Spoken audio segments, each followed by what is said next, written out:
Hey guys, how are you? I hope you're all doing very well. This afternoon I'm going to be doing a review of a thriller from South Korea, Korean language English subs, released in the year 2013, directed by Young-Hwa Yoon, and this movie is called The Terror Live. So The Terror Live takes place in this newsroom, this news anchor who has been fired from his job for reasons that I'm not going to get into, but he's very bitter about this, and now he's been relegated to radio. So in the morning he is going through this radio show, he's getting people calling in, giving their opinions on things, and all of a sudden he gets this really weird call where a guy is demanding an apology for something that happened in the past.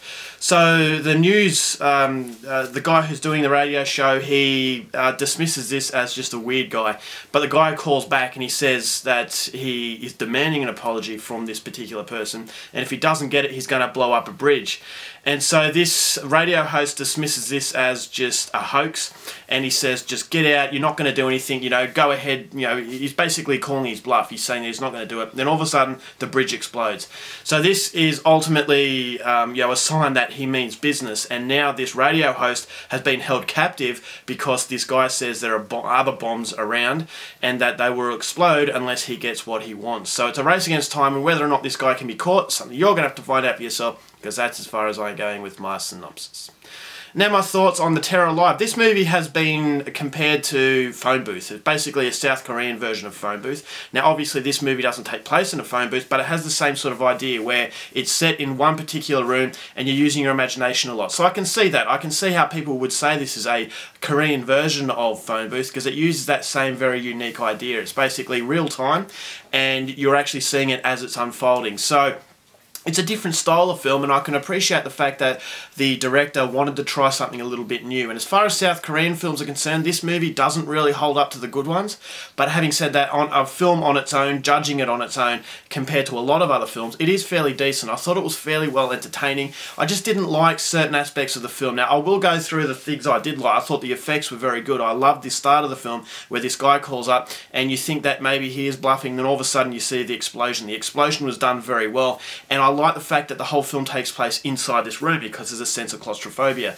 So that sort of aspect of it, I thought the cinematography was very good, the script was decent, there's a lot of suspense in the film, and the acting was good. I thought the main actor, I think he was off another film called The Yellow Sea, and also The Chaser. And he's the main character. I like this guy as an actor, and he does a very good job. It feels like this guy's in desperation. There's a few twists and turns that take place as the movie progresses, and I thought the twists and turns keep you guessing, and it keeps the interest there. So it's not an overly long film. I thought the continuity is fairly decent, and I thought the ending was pretty cool as well. Now it does fall under the typical South Korean melodrama towards the end. I thought it really didn't have to paint out everything that was happening. You could have used your own judgment. That's the problem with a lot of South Korean films. They like to, you know, overuse the dialogue, you know, trying to get you so much sympathy for this particular person. They do it, it's overkill, and it just comes across as a little bit insulting and a little bit, you know, silly. So that's what The Terror Live, it does fall under a little bit towards the end. But what I didn't like about the movie the most was that each and every character was despicable. They were very, you know, dishonest. And yes, I know just people are dishonest in this world, but this was done to a degree where you feel sympathy for the character,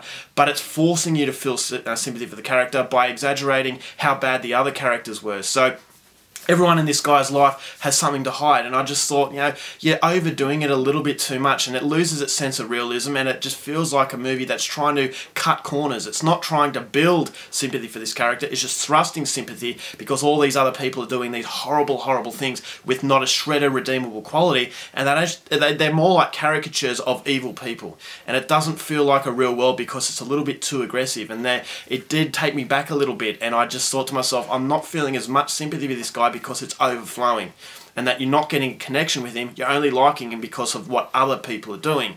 And so that ultimately hurts the film, and that's what I didn't like about it the most. But having said that, as I said, if you judge this film by other Korean films, you might be a little bit disappointed by The Terror Live. But if you like Phone Booth and you like films that go through real time, a little bit different, it has some pretty good suspense, the dialogue is there, you know, there are some pretty shocking scenes that I liked.